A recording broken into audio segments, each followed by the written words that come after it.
Hi, Frank. Welcome. Give folks a second to come in.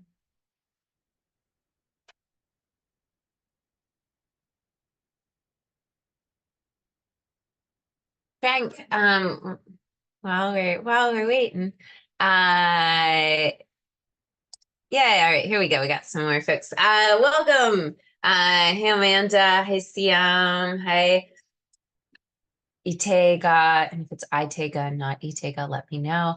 Hi Miss Deborah, hi Roger. So good to have you all here. These tend to actually be quite small, these free prep hours. So if you were coming expecting like a big lecture, that's actually not how it's going to be. It's going to be a small question and answer. And because these have tended to be quite small in the last year, I've been running them just as open Q&A sessions, and I'll talk about what that means. So I'm hoping that all or many of you will be willing to participate a little bit, maybe a little bit more than you might have expected. And in return, I will do my best to answer all of your most burning, most pressing, most difficult, whatever your biggest GRE concerns are right now today. I want to help you solve them. Hi, Ronke. So I would love it if everyone would say hi in the chat. Hello. Chat's going to be the best way for us to communicate. Hello. And maybe tell me where you're from or where you're signing in from today. I'm in Brooklyn, New York. And I'm excited to be here. Oh, Kentucky. Awesome. Toronto. Nice. I have a lot of family in Toronto. Um, yeah, I was saying this earlier to some folks, but I've been teaching on Zoom since 2018, and I still get excited about the fact that I get to work with people. Oh, Frank, fighting words. um, I don't get so overworked about pizza, but I did have a big fight with a New Jersey friend about bagel sandwiches. Can you get a better egg and cheese on a bagel in New Jersey or New York? And that got heated. Los Angeles, yay! Every winter, I'm like, should I join the migration of New Yorkers to Los Angeles? Some winter maybe. Cool. All right. So welcome to our free prep hour. Is this anyone's first ever free prep hour? Has anyone been to one of these before? Frank, it is your first one. Yay. So happy to have you here. Itega, it's your first one. Nice. Siam, I feel like I've seen you in one before. I have a memory of that. I wonder if it's right. Yeah, awesome. Yay, welcome back, Amanda. Yeah, I've been running on those Q&As for a while. So if you've been to one of mine in like the last year, you know the drill, you know what it's gonna be like. And if you haven't, that's what it's gonna be like. We may do some problems if depending on what people ask for. Everything we do tonight is gonna be driven by your requests and needs. So we may do some problems. If we do, they'll be from this book. If anyone is new, that might be nice to know too. So, you know, things that it might be nice to tell me are where are you in your GRE process? And we'll start with that. That's my next question for all of you. Where are you in your GRE process? But if anyone is new and kind of just starting, I always say there's two books that are really good to have. One is the official guide, which is made by ETS. It's that purple book that you can get. ETS are the people who make the GRE. And the second is this 5-pound book because it has all the problems you will need. And if you have done every single problem in this book and you aren't yet where you want to be, there's maybe something to change in how you're doing and reviewing problems. That's a big, you know, how we study makes a huge impact. Folks who are just coming in, welcome. I'm so happy to have you here. Oh, Amanda, you're so close. That's so exciting. So maybe we'll make sure to talk a little bit about kind of those last 10 days tonight. Love it. Today is going to be a Q&A. So either in the chat or in the Q&A function, they both work for me. I'm going to give everyone a few minutes to think about and then share what would you like to see covered tonight.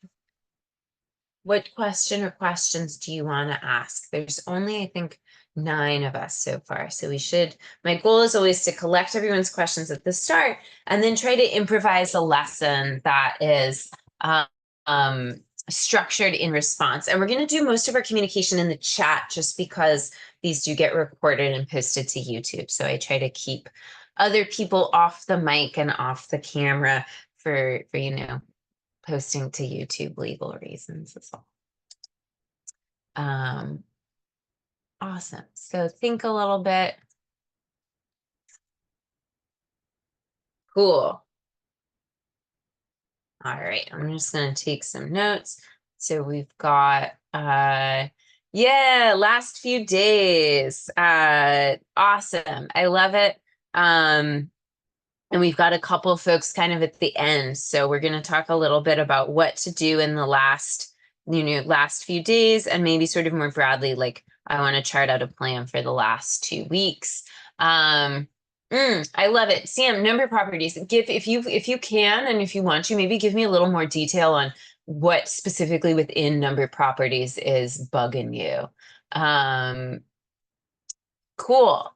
Fire Dot, I'm so happy you're new. I hope I can give you some advice that helps you start off on a good foot. I can absolutely walk us through the overall structure of the test and a process for the different core question types. I probably can't give you, deep strategies to answer each type of question because there's a lot of types of questions, and in some ways that level of strategy is going to take a little time to build, but I want to give you a good overview, at least so you have the scope of the task. And so great. So we're gonna talk about the beginning and the end of the process tonight, which I love. Great. Writing, we'll talk a little bit about the essay. I love it. And what books and materials are good? That's a great question. So I want to answer that. I love this. I think we're either almost done or new. Foundations of quant and verbal. And I actually think that the foundations of quant and verbal have sort of stayed stable, even though we have this new test format. And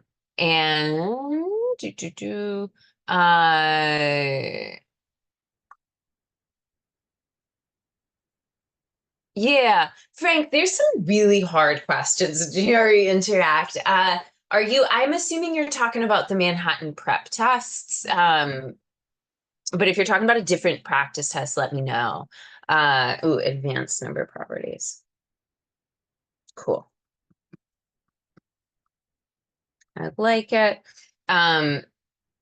Generally I find, and then studying vocab. And I think in one of the ones that's on YouTube now, I got really deeply into studying vocab in a fairly recent free prep hour. So I'm going to put that last on my list of priorities, just because if we don't get to it, there's some good stuff already on our YouTube channel about studying vocab specifically. But if I have time, I can lay out some best practices. Cool. But I want to answer your question, Frank, first, because it seems like one I can answer quickly. I generally find that people's scores are relatively in line with their most, official test scores are relatively in line with their most recent practice test scores. The best predictors are the ETS power prep tests, especially in verbal. I do find for many, though not for everyone, that many people score a little bit higher on their official test verbal than they do on the Manhattan Prep test verbal. I think our verbal's a little on the hard side. Quant's fairly comparable. Yeah. Cool. Yeah, you might be ready to try an official test. It sounds like if you have at least 2 tests, right, that where you have seen a score that's similar to the score you want to see on the test, I think it might be good to just say, okay, let me schedule an official test and try it.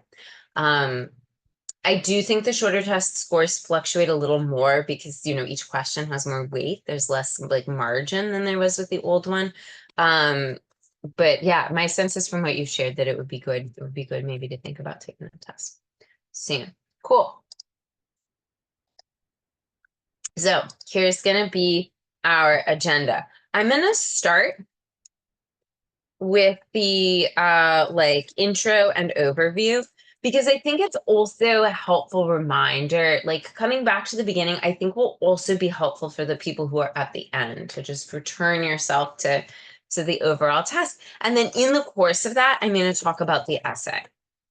So that's going to be the first thing that we do. And then I'm going to talk about kind of foundational core processes in quant and verbal, which I also think will be helpful for everyone at all levels. So that's going to be the second thing that we do. Then I'm going to talk about what to do in the last 2 weeks.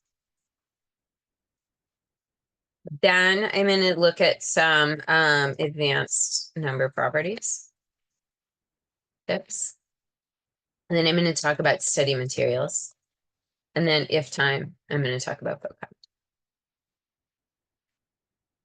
But if I don't get to vocab, there's good stuff already on our YouTube channel about it. So we're going to start with this sort of overall intro.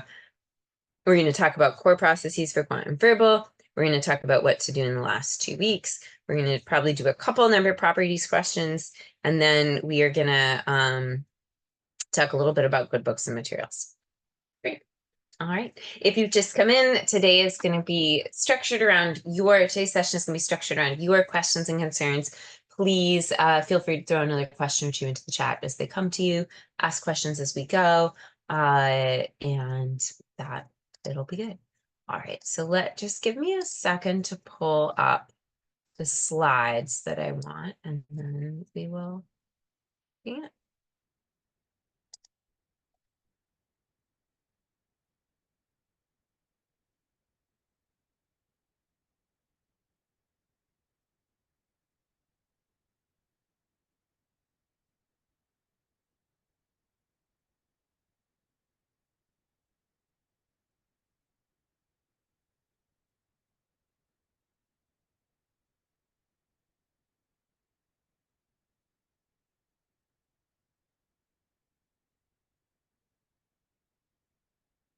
Um,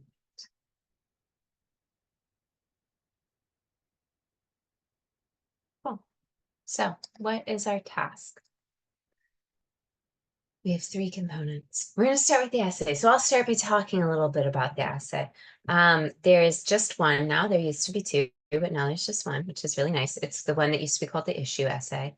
And in this, one of the most important things that you have to do is take a clear side. So they will give you, there's no right or wrong, right?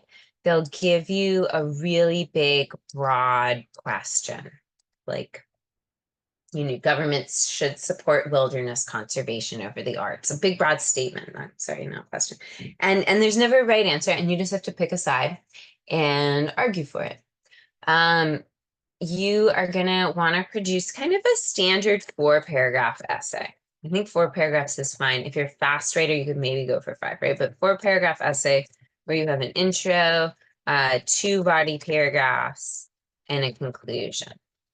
And then in that essay, you want to take a clear side, and you also want to use concrete examples. So one place that I see people losing unnecessary points on the essay is that they only give hypothetical examples. So you want to make sure you're using like books, facts, historical events, personal experience, but real stuff in that. And then you're going to get a score on a scale of 0 through 6. And that will come 10 days later, combination of person and machine, score it. In the essay, the other thing that's really important is to follow all the directions. So those are my best tips for the essay, right? Like good 4-paragraph essay, aiming for competence, not brilliance. Get some concrete examples in there, follow all the directions, use some of the nice vocab words, like use your GRE vocab. That kind of stuff, like mixing lengths of sentences, using fancy vocab, that has an impact on it. So that's the essay. Then you're going to see 2 verbal sections and 2 quant sections. Now, you don't know which is going to come first. You might get verbal first or you might get quant first. So that's something to mentally prepare for, right? You're not entirely sure which you're going to see right after the essay. But then if you get verbal first, you'll get quant next. And then again, you just don't know, right? So you know you'll get quant 1 and then verbal 1, and then it may be, quant 2 and verbal 2 or verbal 2 and quant 2. So that's part of what we have to think about in preparing for this test, is dealing with the uncertainty. The first section is 12 questions and the second is 15. So that's also something that's a little bit different. It used to be 20 questions in every section. And I think even though the overall shorter format is so much better for so many reasons, one thing that's a little tricky about it is going from short to long. So I felt when I took it last fall that transition from short to long made me a little more fatigued than I might have otherwise been. And so I want to, I just would have that in mind going into the test, right? And for folks who are taking it in a few days or a couple weeks, something that you might want to think about is how will you prepare? What strategies will help you when you get tired toward the end? I think for me, and I see this with a lot of students, there's often a point, for me, it's in the second verbal section. For some people, it may be in the second quant section, where it just gets so tired that I just don't want to keep going. And I can give up, and I see this when I look at practice test data from students too, right? There's often this like point in verbal too, where it's just everything becomes wrong because they've sort of gotten tired and given up.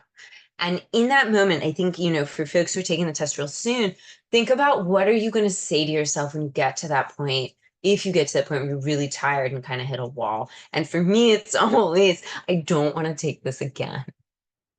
Because I actually don't like taking the test very much. I like teaching it. I like working with people. I like helping people with it, but I don't like actually taking it. It's just kind of the irony of my job. But, so for me, I'm always like, I don't want to do this again. And that really motivates me to push through. So I think that's, thinking about preparing that kind of strategic stuff is a really great thing to do in the next, like, a few days or next 10 days for folks who are closer to their test days. All right. So that's what we, can expect. And then these are our 2 kind of possible orderings that we might get. Verbal quant, or quant, verbal quant.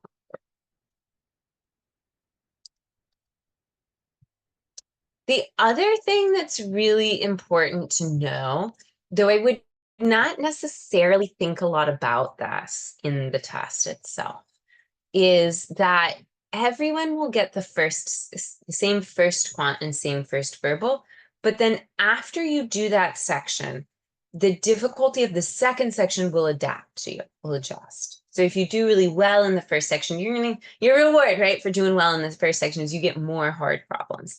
If it's moderate, kind of moderate problems, not as great, easier problems. And that first section, right, is going to set like a range for your score. And then that second section is going to pinpoint your score in that range. What this means, it always seems to alternate now, Sam. And that's different. That wasn't true on the last test, but it is the old test, but it is true on the new one. And I think that's nicer, right? Because it's like there is that uncertainty in what's going to come first, but then after that, you can expect a back and forth. The other thing that is good to keep in mind, especially for anyone aiming for like a 160 plus, where we're starting to see harder second sections, is if you see a lot of hard questions in a second section, that's when I might guess and skip on more. And that's a really important thing to think about. And I'll talk more about that in a few minutes, but that's a really important thing to think about in the strategy stuff for folks who are near their test date. Is like, what types of things are you not going to spend time on? Because almost everyone can improve their timing by not trying to do every single question. Unless you are aiming for above a 165 and are already scoring close to a 165, you can probably boost your score by being willing to give up or guess on a couple of questions sooner and then take that time to be more accurate elsewhere. So developing your strategy for that is a big part of what folks who are near their test date should be doing. Again, I'll get into more detail about that later, but wanted to mention it. And then I think the other big like structural overview thing that's important, both for folks who are new and folks who are not new, is to remember that you have these tools. You can mark questions and you can then pull up this screen that says review to navigate back to them within a section, right? You can't, once you're done with the section, that section is gone. But within a section, you can move around. And so this is why I think it's especially important to have this mindset of I don't have to do every single question in order, right? And the reason for this is the more questions you get correct, the higher your score is. And the difficulty of those questions don't matter, right? A hard question counts as much as an easy question within a section. So if the first, and the difficulty is all mixed up. So question 1 could be super hard and question 15 could be super easy. So you want to make sure that you see all 15 questions, that you solve the ones that you know are solid wins for you. And then if you have time, you can pick up a couple of the ones that might be shakier. But a huge way people get into trouble in timing is that they overinvest in things that are kind of hard in the first half of the section and they miss easy points toward the end as a result. If you are struggling on a question, if you've put 2 minutes into a question, you're not at an answer, let it go. I think the sunk cost fallacy is also something to be super careful about with timing. And then always guess, so if you're not gonna solve a question, still fill in a guess. Just pick the letter you like best, letter comes first in the alphabet, whatever it is. But you don't lose anything from guessing and you might gain. I was doing time sets with a tutoring student today. And he in each set there was a couple that he skipped, and in each set there was a lucky guess that he got right. So it was some really good evidence for the value of guessing. I liked it. All right, so that's sort of a quick overview to the test as a whole and a little bit about the writing. And now I want to just get into a kind of a little bit of an overview of quant and verbal. I got a great question though that I'm going to answer about extra time and other accommodations. So if you have ever had accommodations in the past, or if you think that you haven't had accommodations in the past, but you're like, I might want to. I think I might have needs to. I have diagnoses that might suggest that I should. Absolutely pursue it. I've seen it be incredibly helpful. If you need it, if you need the time, you need the time, and it's there for you for a reason. I've other accommodations I've had students secure, extra breaks, a private room, the ability to sort of stop and start the test as needed. And then in terms of extra time, you can get 1 1/4, 1 1/2, or double time. Common reasons people have extra time if they have a physical visit, you can have someone read out loud to you, to read the test out loud to you. So visual impairment, other like physical issues. I had a student who had a surgery recently and had trouble sitting, and so had accommodation to be able to stand and move. Private room, I've had some students who have different types of dyslexia, and then having a private room allows them to read the test aloud to themselves, which can be enormously helpful for all different types of learning differences. ADHD or ADD, anxiety tends to be a tricky one. I've seen sort of mixed success with results for anxiety, but other types of cognitive differences, absolutely. You need to have testing done, I think, within the last 5 years. So the downside can be if you haven't had testing, this specific type of psychological testing done in the last 5 years, you might have to have it done or redo it. And it can be expensive. So it's one of those things where there's this trade-off of like, it's expensive and the results aren't guaranteed, but when people need it and they get it, and I see it make really transformative difference. Yeah. So if you aren't sure, my advice is always take a practice test with the time that, or the accommodations that you think you might need, right? If you're like, I think 1.5 time would be really good, take a practice test with 1.5 time and see what happens. And if you're like, wow, this makes a big difference, that can just give you a data point to say like, yeah, I want to pursue the testing process. Great question. And then in my experience, I've almost never seen a student who has the testing done, and if their tester recommends accommodations, I've almost never seen ETS deny them. The only cases where people have been denied is like the documentation was incomplete in some way, and then they had to just go get more documents and send them in. So bureaucracy, but can be enormously worth it. All right, that I wanted to answer that because that felt like a good one I could answer in a reasonably quickly. And now I want to get into a little bit of core strategy for quant and verbal. Just walk us through the structure of individual sections and give us a little bit of kind of background for how these work. So I'm going to start just by showing you what the two quant sections look like. First quant section is 12 problems, 21 minutes, a little under 2 minutes per question. You're always going to start with the comparison questions. I'll show you examples of the question types as well in a moment. Then you're going to have one discrete quant. Discrete quant is sometimes called problem solving. It's also just like normal multiple choice math. Again, I'll show you 3 graphs for discrete quant. For folks who are taking the test in the next week or two, really important thing, have a good plan. Have the plan for when you will check in with time. And one good way that you can do this is to say, I'm going to check in with time at the format changes, right? I'm going to check in here and I'm going to check in here, and that's going to be each third, right? So then I can say, great, if I have 21 minutes, I want to be around, 14 minutes after the first third, 7 minutes after the first second, give or take a minute, right? Like I'm slow on QC. So if I got to the end of QC and I only had 12 minutes left, it wouldn't bug me because I know I can be fast with the other stuff. But someone else might say like they want to have 15 minutes left because they're going to need more time for graphs. Well,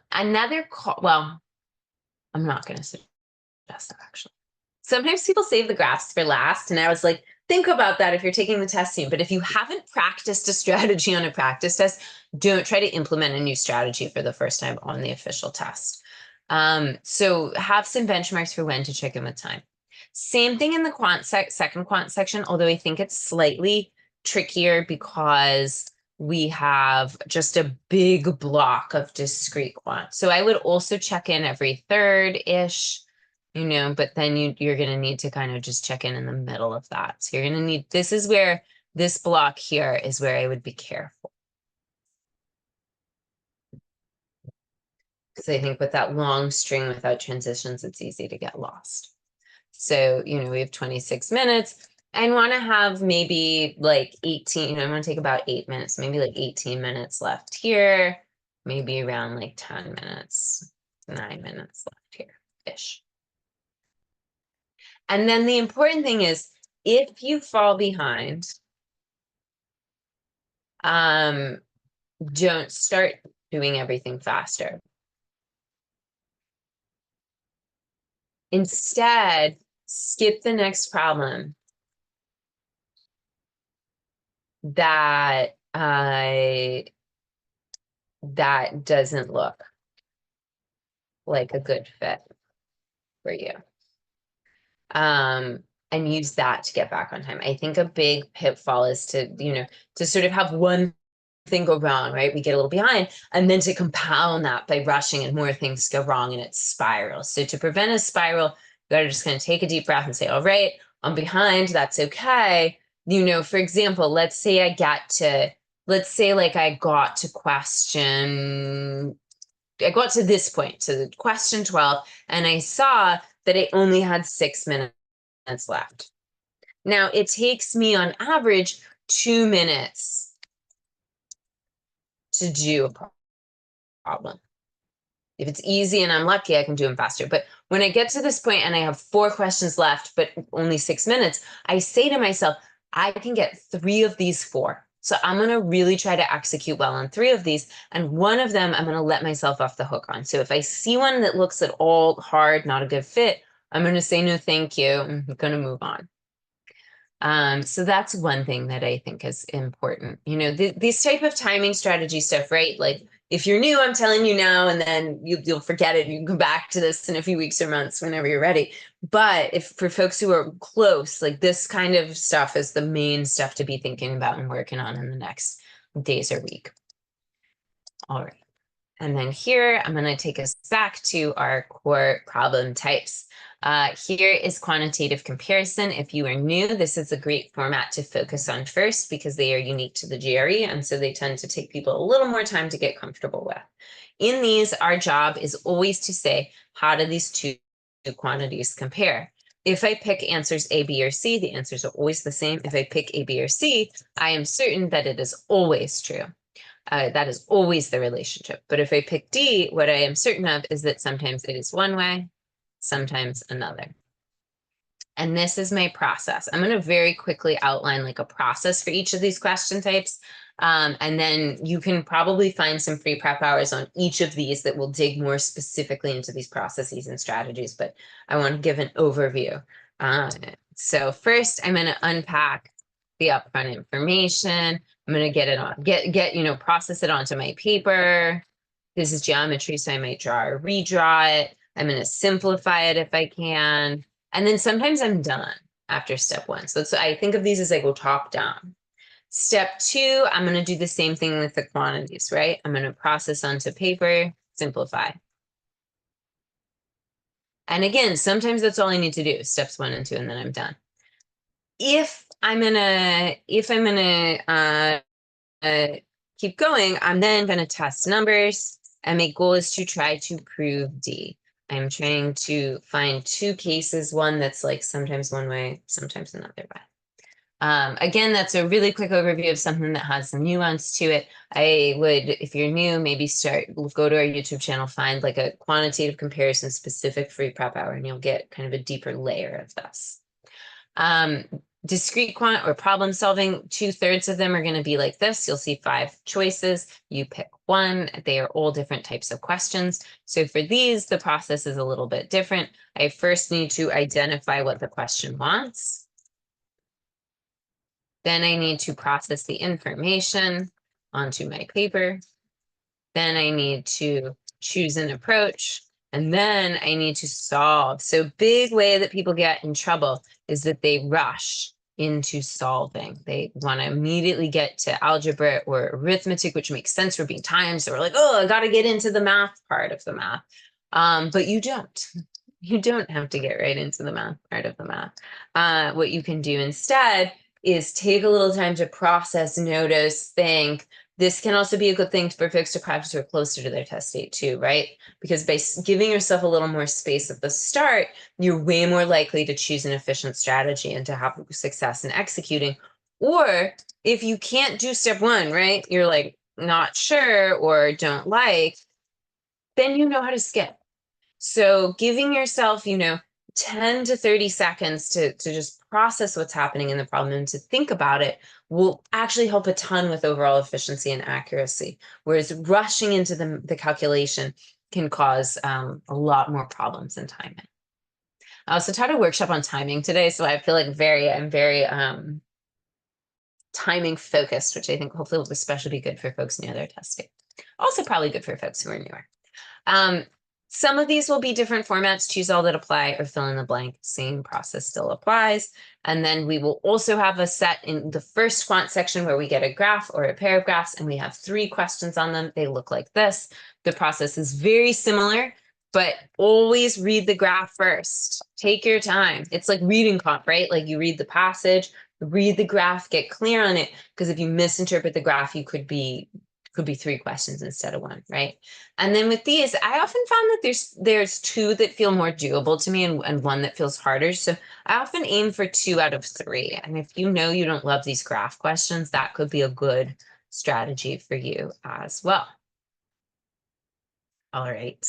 That was my brief intro to Quant. I'm going to do maybe an even quicker, briefer overview of verbal, and then I'm going to move on to talking about folks who only have a little bit of time. We're close to their test dates. So,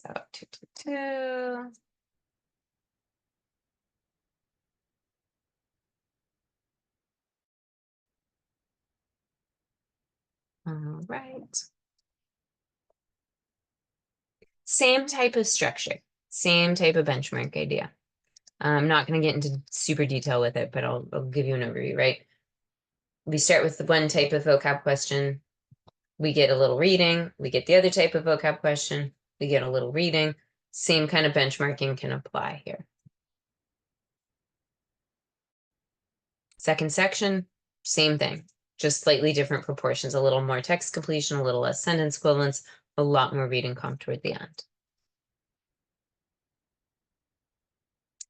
Here are the text completion questions, 1 word in the blank. We call these vocab questions, but they are very much reading questions too, right? Like the issue is not always, do you know all the words and the answers? It's also, are you reading the sentence correctly? And sometimes that's where the difficulty is, right? The difficulty is not always in the answers. It's sometimes in the sentence as well, or only in the sentence. So always I read and analyze the sentence. I do my best to predict. Then I go to the answers and use process of elimination. Same with reading. And I'm always trying to do more predicting before I answer in verbal, because 4 of those answers are there should confuse and trick me. And if I go into the answers without a clear focus for what I'm looking for, I'm way more likely to be tricked. All right. I am not going to get into reading comp strategy because I want to make sure I get to our other questions. And there's a lot of different types of reading questions. The strategy is nuanced, it's complex. But check out some of the other free prep hours on reading. There's some good stuff on the YouTube channel too. And then maybe I'll do a reading comp focused one of these for the next one. I'm going to think about it. I think I want to do timing for the next free prep hour I do. We'll see. All right, so that's our intro, that's our writing, that's our foundations of quant and verbal. Now I want to speak more directly to the last 2 weeks. To reshare the whiteboard because there's like a weird Zoom glitch with the text tool.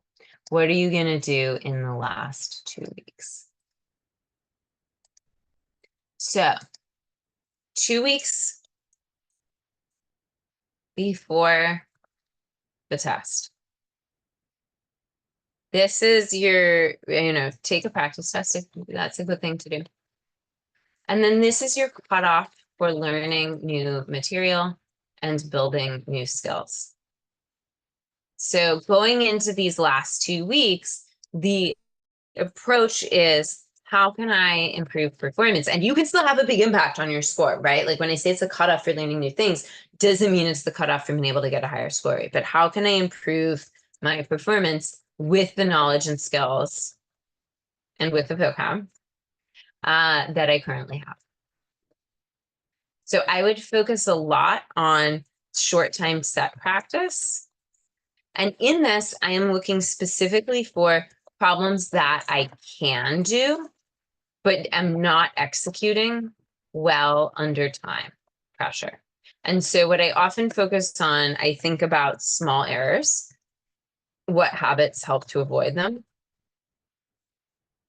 I think about refreshing facts, where can I make or pull flashcards for facts that I've studied but haven't totally stuck. That's a good, or words too, right? That's a good category, gives you a lot of impact in a short time to focus on that. I think about improving my written work.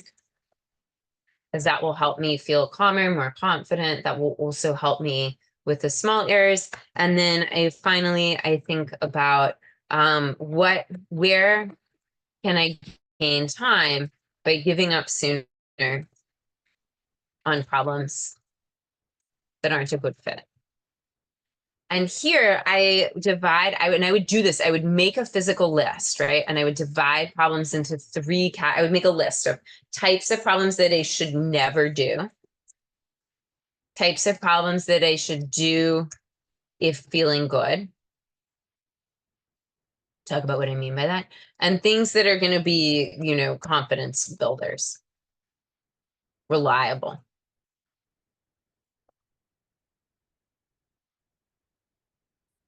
And so, for example, like I'll give you some examples of things I might categorize in these. And this is, whether you have a few days or 10 days, building this list for yourself, I think is one of the best things you can do. Like do it in writing. Never do combinatorics. Those are like, how many ways to make a group kind of problems. Combinatorics, if I don't recognize how to set up the scenario. Like really hard combinatorics with weird scenarios. I just don't bother. It's not worth it to me because it's going to stress me out. It's going to take time. I'm probably not going to get it right. So if I see one of those, I'm like, yes, great. I'm going to make a quick guess. And then I have 2 extra minutes to make sure that I'm really executing on like my reliable always category, which for me might be exponents. Because I love exponents. And they're really good for me. And then do a feeling good would be like multi-step unit conversion, right? I don't love it,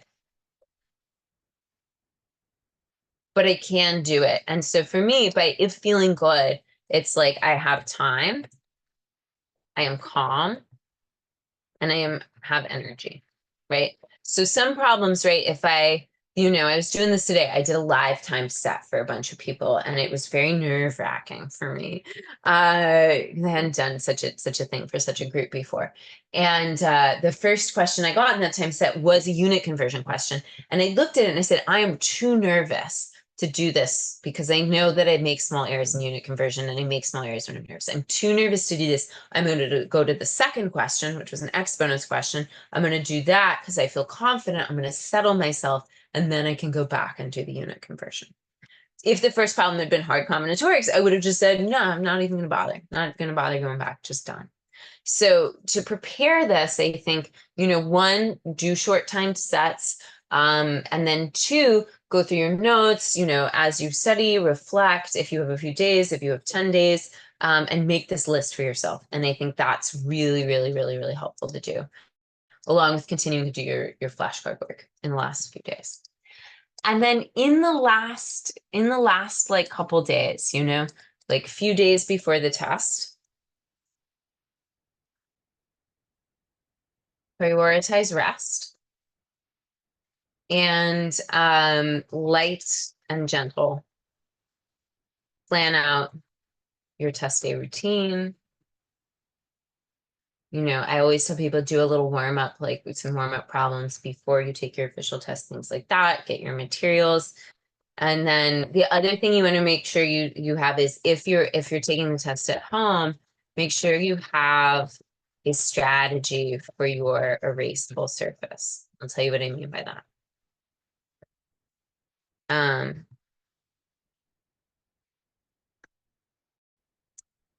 How many problems can you do on your erasable surface before you erase on average? And then use that as a timing check-in and reset. So I actually, when I took this at-home test for the first time, like back in spring of 2020, it was like in quarantine. I'm like, I guess I'll learn about the new GRE in quarantine. What a weird time. I first was very nervous about the erasing because I thought it would be distracting. But what I found was, I could do 3 or 4 problems on my erasable surface, and then I'd pause and I'd erase.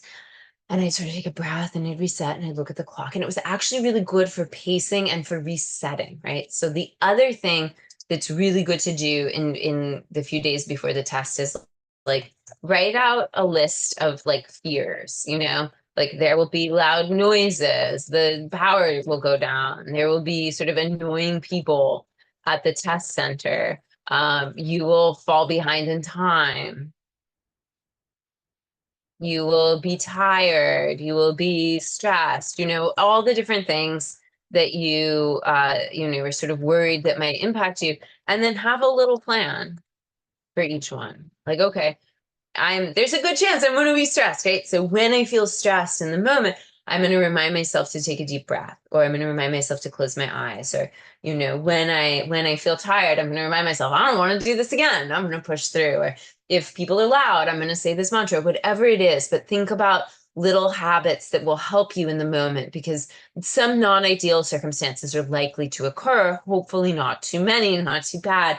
But I think for me, having preparation for that and having written it all out would just make me have a lot more peace of mind. So I think that's the other thing that I would do in the few days before the test that I think would be particularly valuable. All right.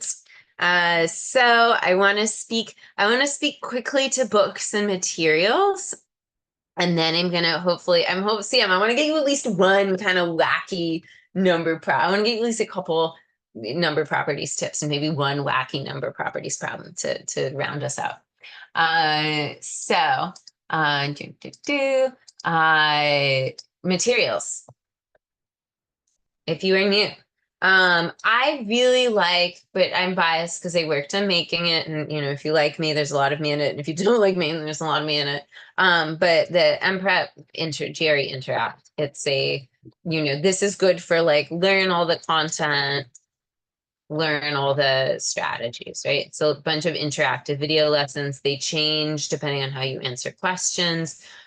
We put an enormous amount of time and thought and effort into it. So I like that as an initial learning tool. I sort of think of preparation in stages, right? Like stage one, untimed, get the foundations. For studying vocabulary, right, I would say either get an app. Many people like Anki or Magoosh, or look up something called a Lightner box. That's like a gold standard system for learning anything. So that's my really quick tip on vocab, and then check out some of the other videos too, because there'll be some more in-depth ones. I think I've gone into vocab stuff a lot more in depth in the last couple of these. So that's stage one. Then I think in stage two, it's a more problem solving and process, and we're building comfort, accuracy, and fluency, observing time, but not pressuring. And so for this, I like the official guide. I like the ETS supplements, right? As the ETS Quant and verbal supplements. Like ETS problems are always the best to prioritize working with those. I going into the test, I want to feel like I really understood all the questions in the official guide. That's number one. And then the 5-pound book can also be helpful at this stage. And then stage 3 is where you're going to be doing more mixed time sets, and it's going to be more timing and strategy. And for this, Kaplan makes a tool called the QBank. And I love it. I like buy it myself, even I'm technically employed by Kaplan. But I think it's great. It makes it really, really easy to do time step practice. You can choose format, difficulty, topic, timed, untimed, lots of questions, pretty good questions. So I like that a lot for this stage 3. But folks who are new, right? One of the best things I think I can tell you is get comfortable untimed first. Give yourself time to get a solid foundation, and then you can start bringing in time pressure. But be confident, be comfortable, be accurate, have good written work first, then worry about being fast. Place I see people get into trouble is they pressure themselves to be fast too soon. And as a result, they don't develop good problem solving habits. They don't develop good processes. Their written work's kind of messy. And so as they get deeper into the process, they still have a lot of small errors. They have a lot of places they don't feel confident, and it ends up making the overall process longer. So if you can be patient at the start with yourself and getting a good foundation, you're going to be a lot more efficient in the overall process. Yeah, I'm not the strongest in math, and I had to relearn a bunch of stuff. When I started this line of work, like verbal is my strength, and it's where my education is. I had nightmares about high school math into my 30s, which is insane. I still sometimes panic when I have to do arithmetic in front of other people. So you absolutely can get to a good place, right? But you may want to spend longer in this stage one, like you may need a couple months. Sometimes I see people take like 2 or 3 months even to get really just comfortable with the math again. So if you haven't done math in a while, I think that's a good place to start, just like the math foundations. Interact can be good for that. Khan Academy is a good free resource for that. There's more on Khan Academy, obviously, than what's covered on the GRE, so you have to kind of cherry pick through it, but that's another good resource. And, make flashcards, do drills, but like take your time to get comfortable with that stuff. And then keep in mind, it'll feel like there's an overwhelming amount maybe at first, but it is finite and you can get through it. And absolutely you can, I have students who haven't done math in like 15 years and then come back and with sort of steady patient work, they get to a really good place. So absolutely doable. And I think in the last free prep hour I did on our YouTube channel, I talked more about this specific issue, maybe 2 months ago. So you might check that out too. I got into it a little bit more deeply. All right. Quick. All right. Last thing we are going to do. I've gotten almost everything in. We have 7 minutes. Number properties. I have a couple quick tips and then we'll do like one or two kind of tricky problems. This is for you, Sam. If it is about divisibility and you don't know what to do, prime factor. If it is a must be problem, like must be even, must be odd, test numbers. If it is evens and odds, do not mess with the evens and odds rules, just test numbers. And the best numbers to test are 0 for even, 1 for odd. And really like know your exponent rules backwards and forwards.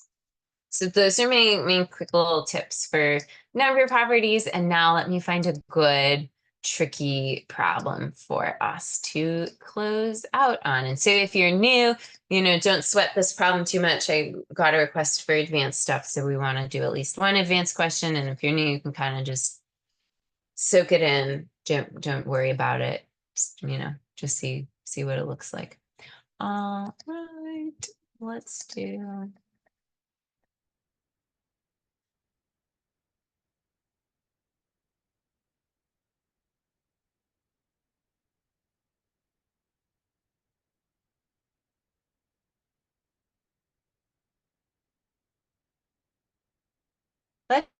Let's do an exponent one. And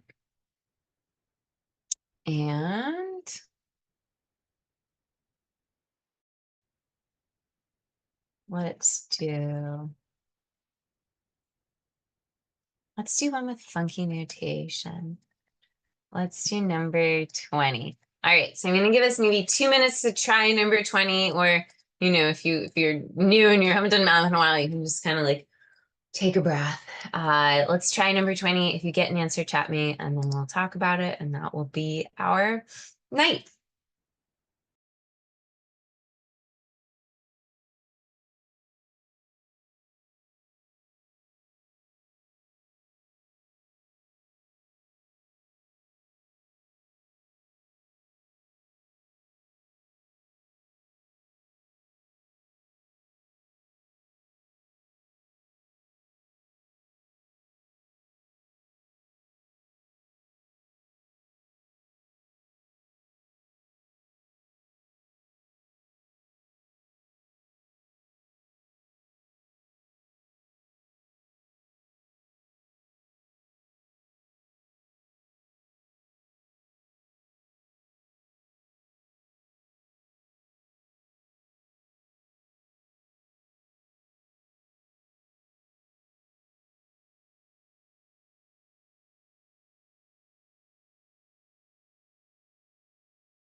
All right. Ask me a hard one, and I gave you a very hard one. So this is going to be a chance for me to demonstrate a few different techniques that are helpful in exponent and root problems. Again, if you are new, follow along, but don't stress. The main takeaway from this may be, oh, I need to go sort of brush up on these exponent rules, and that's totally fine. One trick that's going to help me a lot in this problem is that the square root of something is the same as that number to the 1/2, and that these operations can be done in any order. So the square root of x cubed is the same as x cubed square root, and that's going to be in either case, x cubed to the 1/2, which is going to be x to the 3/2. So that's my trick that's going to help me a lot in this question.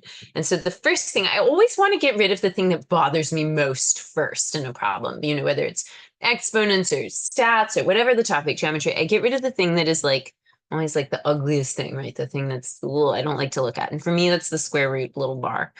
So little square root house. So I turn that into 11 to the 3/2, goodness, over 44. And now I'm like, oh, I have an 11 and I have a 44. So I need a common base, right? Because a lot of my exponent rules require a common base. So I'm going to make this 4 times 11 to the 5/2 over 11 to the 3/2. And that becomes, I distribute that on the top. And so that becomes 4 to the 5/2 times 11 to the 5/2 over 11 to the 3/2. Now I can deal with these, right? And I know that when I have the same base and division, I subtract the exponents. So this becomes 11 to the 5/2 minus 3/2, which then in turn becomes 11 to the 2/2, which is just 11 to the 1, which is just 11. So I can reduce that part all the way down to 11. And then I'm going to take the 4 to the 5/2, and I'm going to put it back into this format, right? Because I'm like, oh yeah, 4, I can take the square root of 4. So 4 to the 1/2 is the square root of 4 to the 5th, and that becomes 2 to the 5th. And then I think it's nice to have powers of 2 memorized up to like maybe 2 to the 6th, to the 7th. So I know that that's 32. So that becomes 32. And what I'm left with then is 32 times 11. And for me, I'm going to put that in my calculator. You do want to use the calculator sometimes, and I'm going to get 352. So that's like a demonstration of most of the exponent rules and techniques that you will eventually want to know.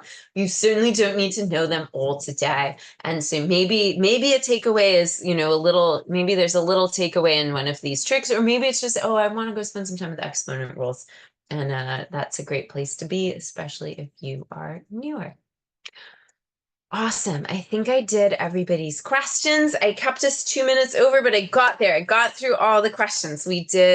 What were we going to do? Let's see. We were going to do what to do if you have a few days to 10 days. We're going to do an intro. We're going to talk about writing. We're going to talk about books and materials, foundations of quant and verbal, advanced number properties. Even got a little bit on studying vocab in there. Thank you so much for being here. It was a pleasure. Thank you for your lovely questions. I do these once a month. I also have a colleague who's awesome who'll do a second one each month. Come to that, and I think they'll tend to do more structured lessons on a specific topic. I'm gonna keep doing these. So come back next month and bring new questions, and I'll do a new Q&A. Good luck to everyone. If you're taking it soon, I hope it goes super well and you never have to think about it again. And if you're just starting, hope it's smooth and not too long. Thank you. Thank you, Roger. Thank you, Amanda. Thank you, Fire Dot. Thank you, Frank. Yay. Everyone have a lovely day. Best of luck. Hope to see you back next month.